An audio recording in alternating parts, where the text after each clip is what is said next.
Kamar Dagang dan Industri Kadin DKI Jakarta menilai perekonomian Indonesia akan segera membaik dan tidak akan masuk ke jurang resesi terlalu dalam seperti yang dialami Singapura dan Amerika Serikat.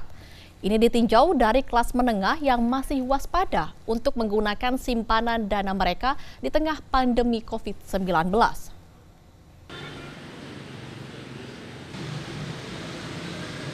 Akibat pandemi COVID-19, sejumlah negara masuk jurang resesi setelah pertumbuhan ekonomi negara dilaporkan minus.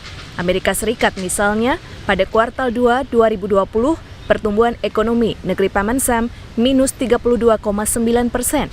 Resesi ekonomi juga dialami Singapura. Kuartal pertama 2020, ekonomi Singapura minus 0,7% dan berlanjut di kuartal kedua 2020 minus 12,6%. Menanggapi hal ini, Wakil Ketua Dewan Pertimbangan Kadin DKI Jakarta, Sarman Simanjorang menyatakan, krisis ekonomi akibat pandemi COVID-19 tidak bisa dihindari oleh semua negara, termasuk Indonesia. Sarman memprediksi pertumbuhan ekonomi Indonesia akan minus di kisaran 3 hingga 5% dan berlanjut ke kuartal ketiga 2020. Dan kita bersyukur bahwa krisis ekonomi ini bukan krisis fundamental. Jadi artinya ketika nanti COVID ini katakanlah berlalu, saya yakin kita akan cepat untuk recovery kembali. Hanya memang kita jaga adalah bagaimana agar pertumbuhan ekonomi kita ini walaupun nanti minus tapi tidak terlalu dalam.